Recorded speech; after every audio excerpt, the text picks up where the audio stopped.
afternoon. Thank you very much. Good afternoon.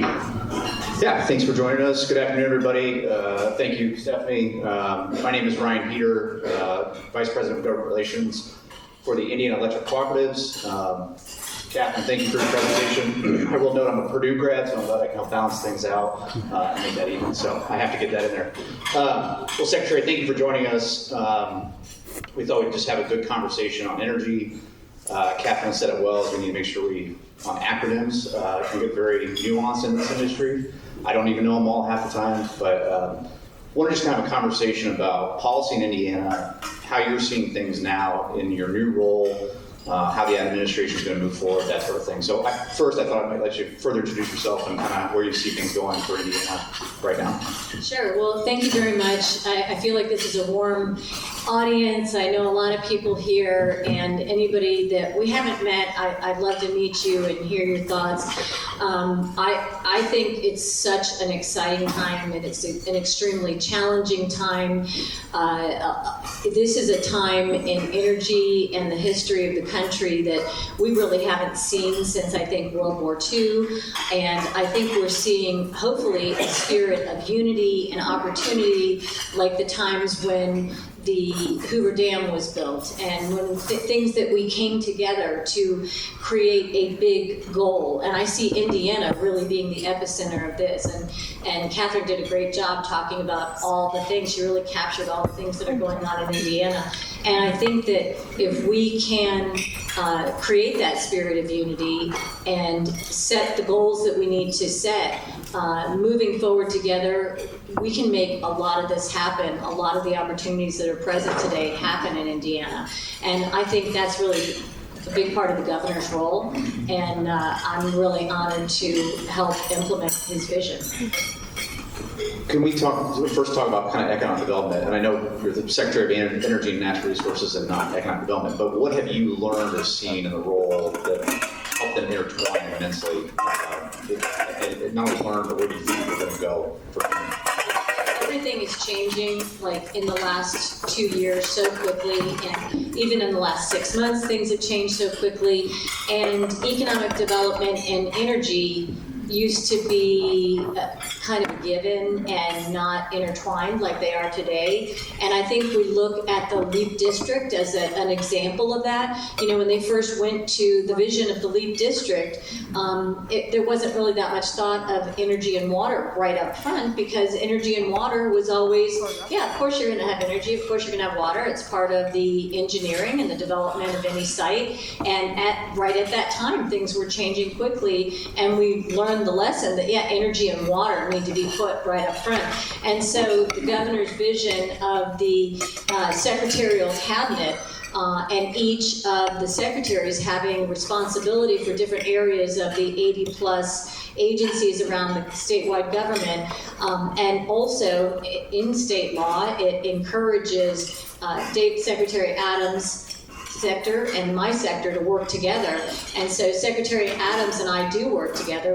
Our teams have a standing meeting every 2 weeks, and we particularly work together on data centers and any large load energy industries that are moving into the state. And so we do collaborate very, very much on a regular basis. We look at, he talks to the utility companies on a regular basis, his staff. We hear about, you know, any chip manufacturers, certainly data centers we're very engaged with, and they want to know, and I think the non-data center industries are saying, hey, will there be enough energy for us when we want to come to Indiana? And the answer is, our utilities have an obligation to serve. And just like data centers, they will grow with you. And so there's a lot of misinformation that's happening right now.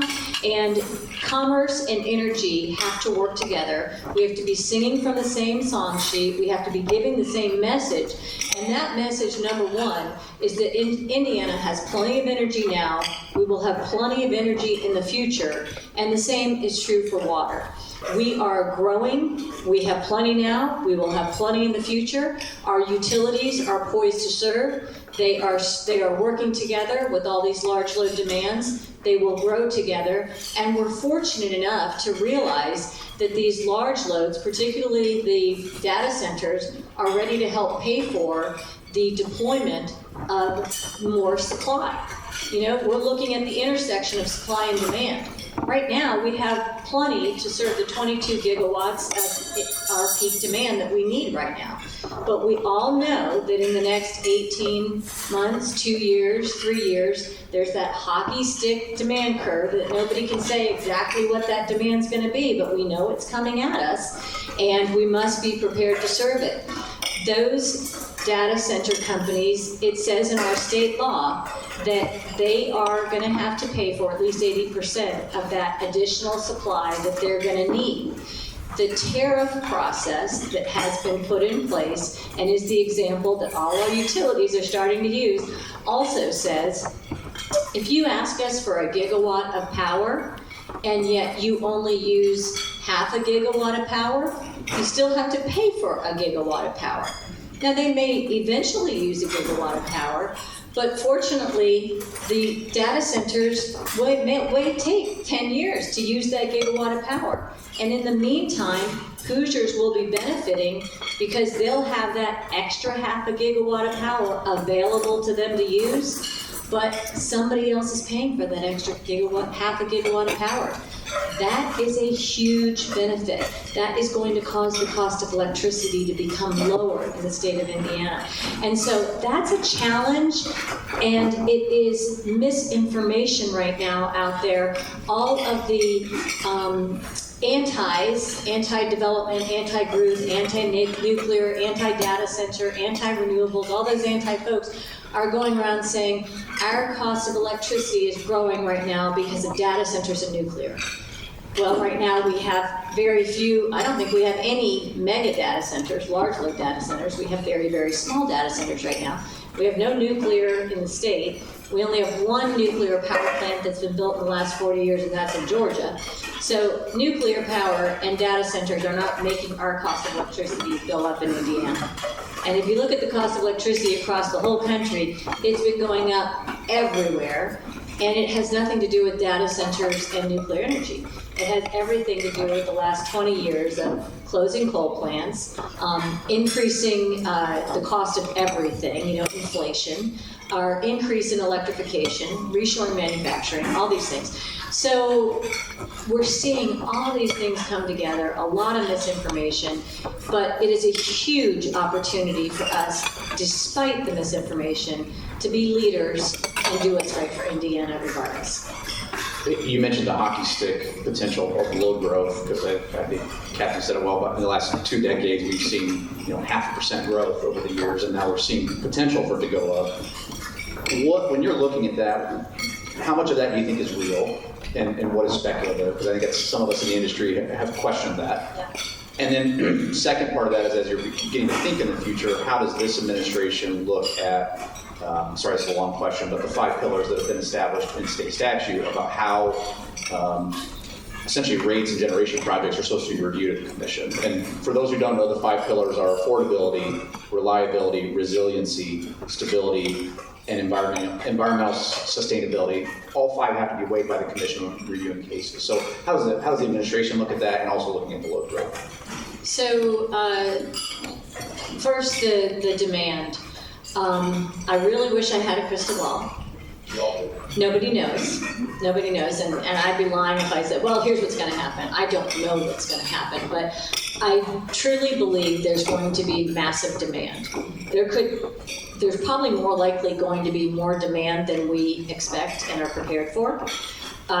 There could be new technology that creates less demand and makes an innovative way that perhaps the data centers won't need as much as we think they're going to need. But if you look around the world, there are no countries that are prosperous that do not have abundant, resilient, all those 5 pillars in energy. And so if we build according to the 5 pillars, and have a very robust energy infrastructure in Indiana, we won't be sorry for that. And I doubt we'll be able to overbuild to the extent that we are going to have a problem in the oncoming demand. Because even if data centers are able to lessen the demand of what they need, they are still, you look at any of the top AI data centers, their plans are not just to come and build one data center. Their plans are to come and build 3, 4, 5 data centers in a campus. And then in addition to that, we're reshoring chip manufacturers. We're trying to bring back steel manufacturers. We want to have those cars here again. So it's not just the data centers. I think we're in a much better position if we build optimistically and create a robust environment for building. So I lean on the side of optimism on this one.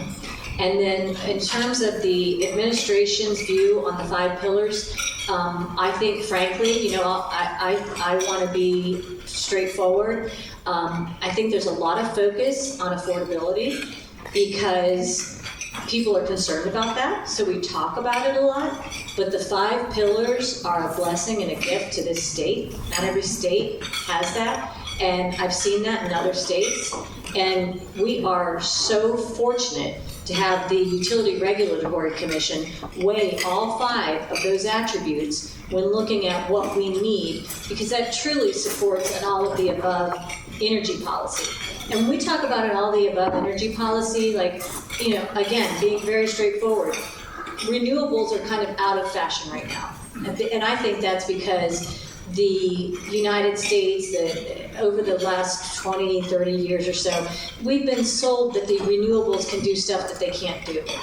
And that would have been fine if we continued to have that small demand growth or no demand growth at all. That would have been fine because we were closing coal plants, replacing with a lot of renewables, and buying off the MISO marketplace. That equation worked just fine when there was very little to no demand growth. When you have a hockey stick coming at you, that doesn't work anymore.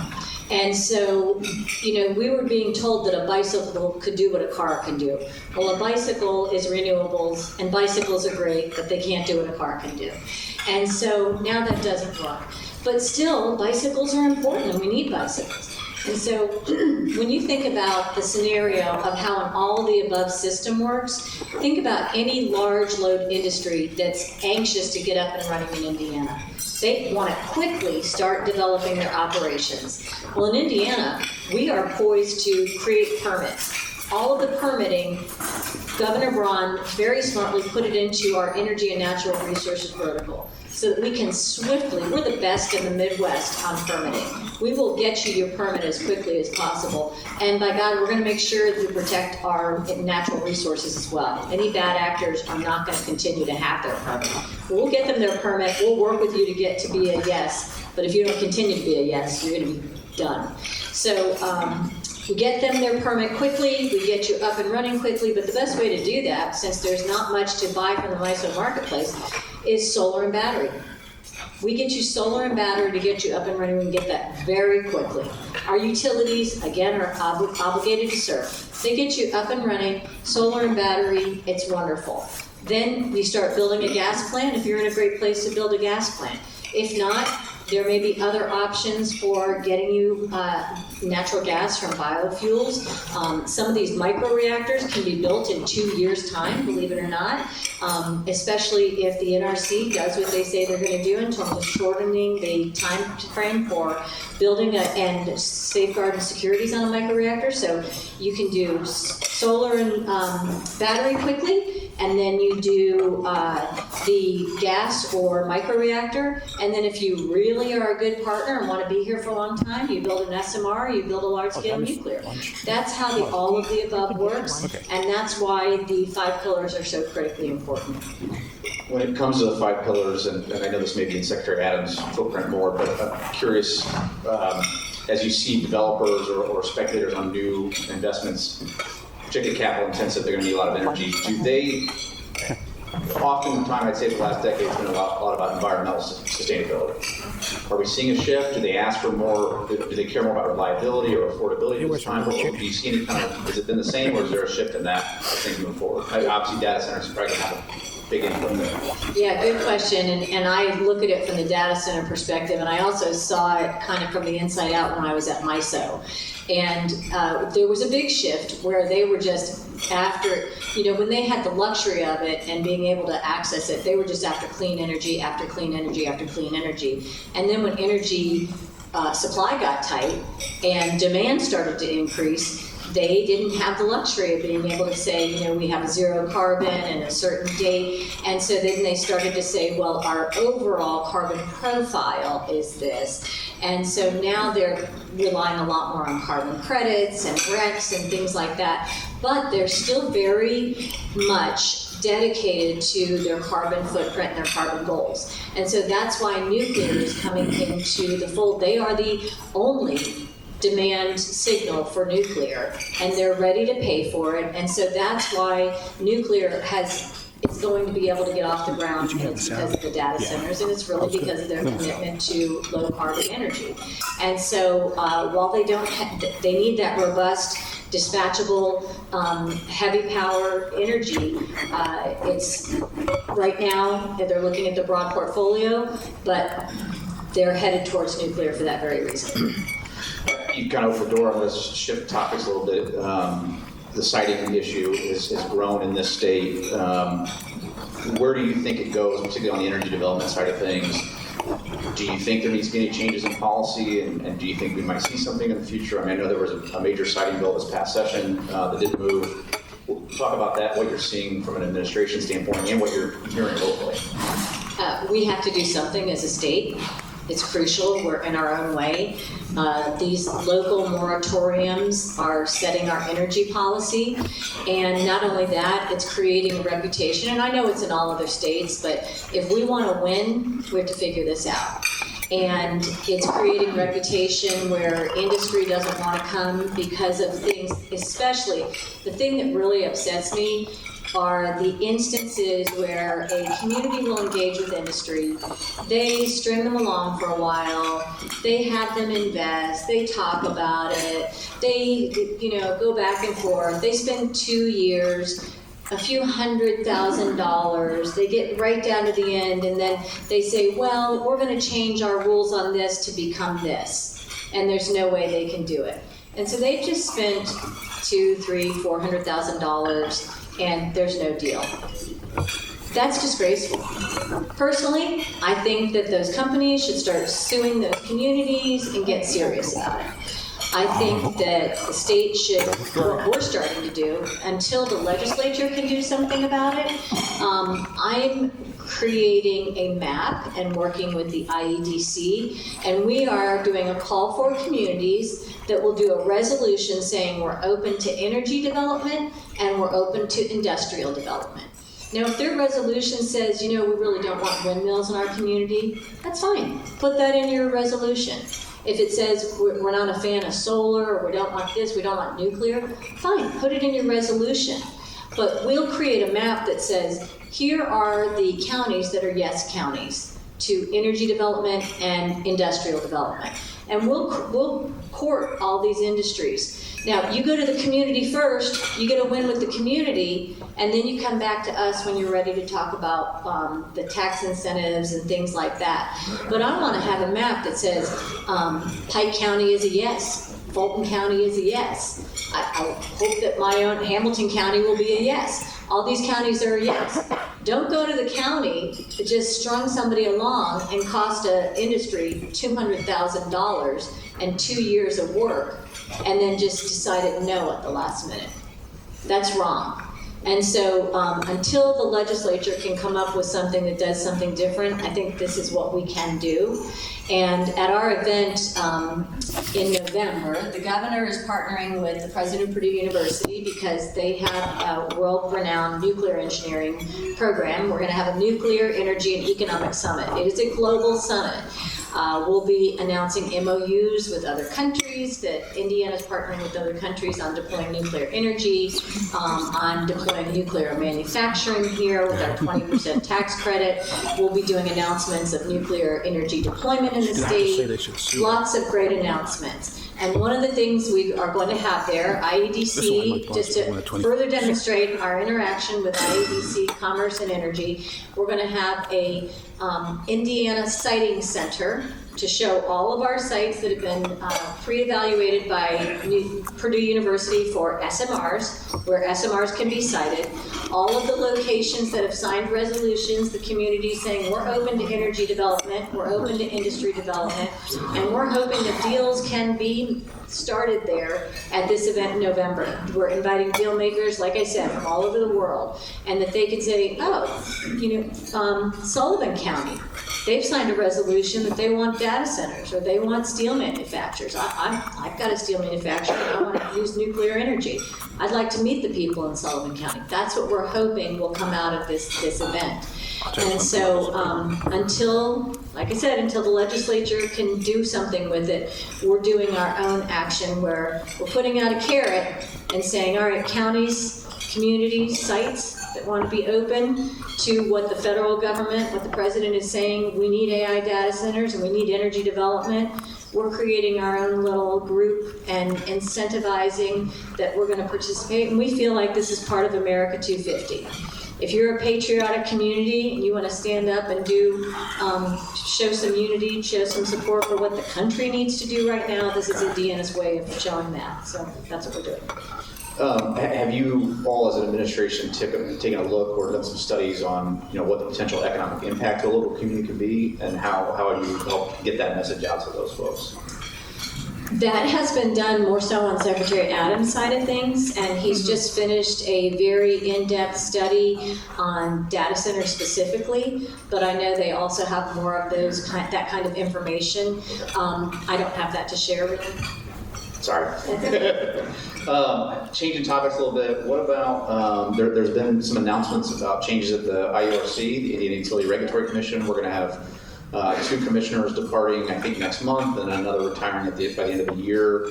How does the administration take a look at that? Obviously, there's a nominating committee that helps select potential candidates for the governor to choose. What are you looking to do, and how do you think that will impact the commission going forward? Yeah, I mean, it's bittersweet.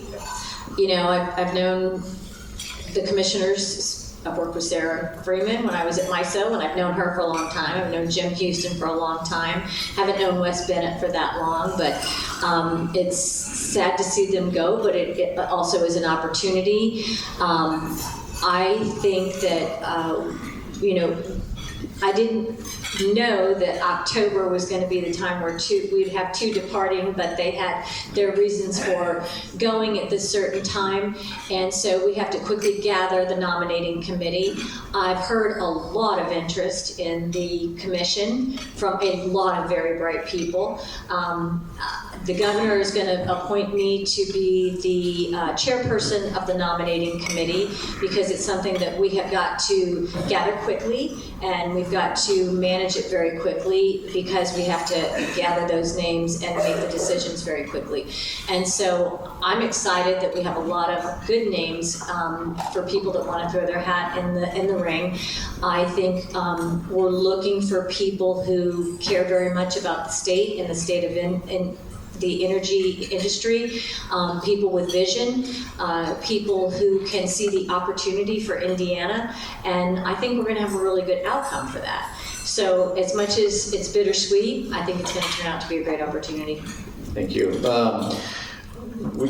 Catherine mentioned earlier the 21st Century Growth Energy Task Force. I think, did I get the title correct? Okay, so can you talk about that? I know the executive order came out a couple months ago, what we can expect going forward, and maybe some participants, and what your goals are for that task force as it gets underway. So that's 2 things. The 21st Century Energy Task Force was a few years ago.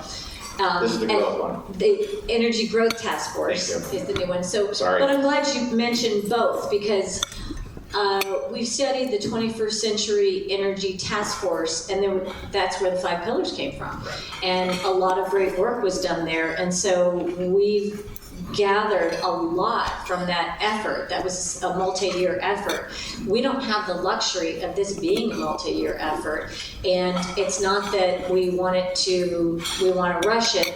It's just that we just don't have time to rush it, and we can continue.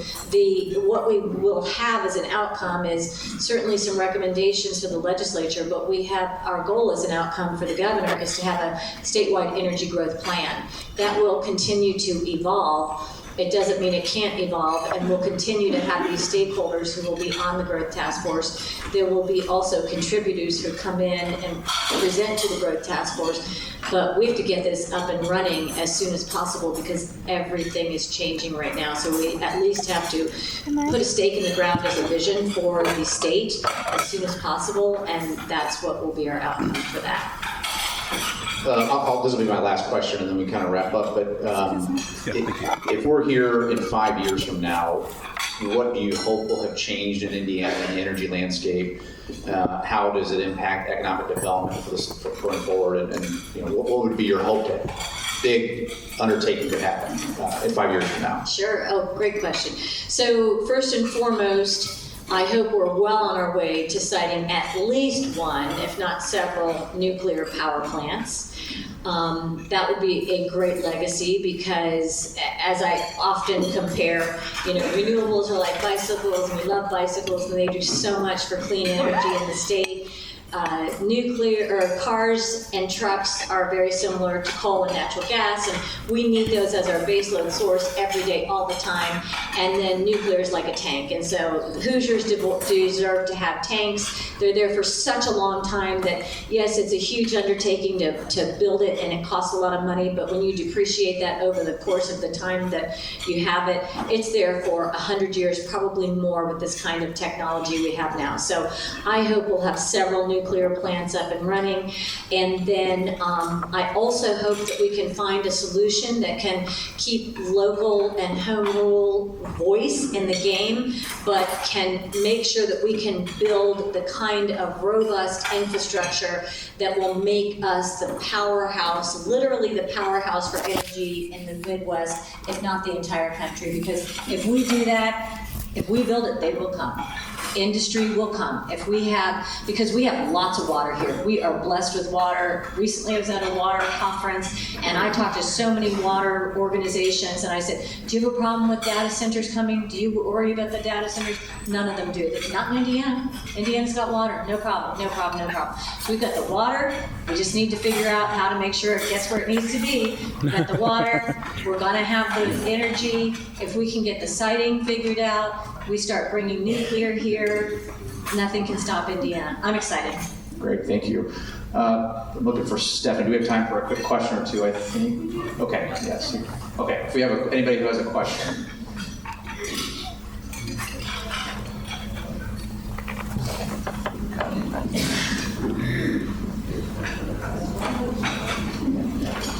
Hi, Madam Secretary, I'm Ed Delaney from the House. I don't know if we've met.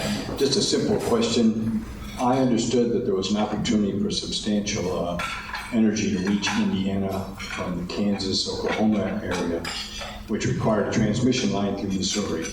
And the senator from Missouri, who I think served as our governor in the Senate, personally stopped that. Is your administration going to ask Senator Hawley to reconsider that move?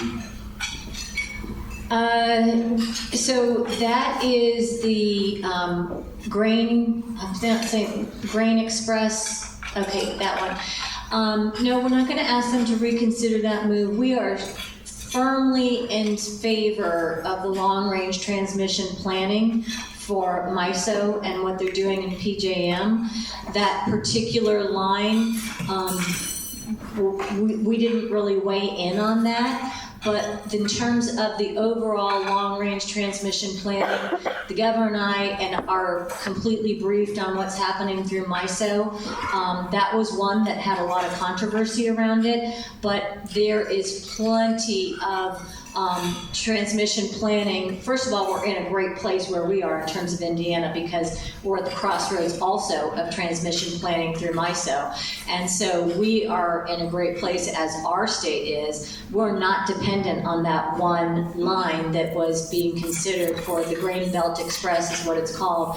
And in terms of the rest of the long-range transmission planning, we have weighed in with FERC on our support of that as recently as last Tuesday. And so we're in a great place for the long-range transmission planning.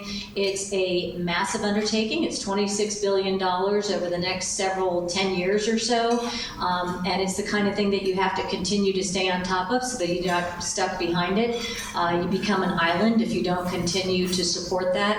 And so we feel really good about where our transmission and distribution is going in terms of our lines and our grid. So that one particular one is not one that we're going to weigh in on asking for reconsideration on. Thank you for the question. Any more?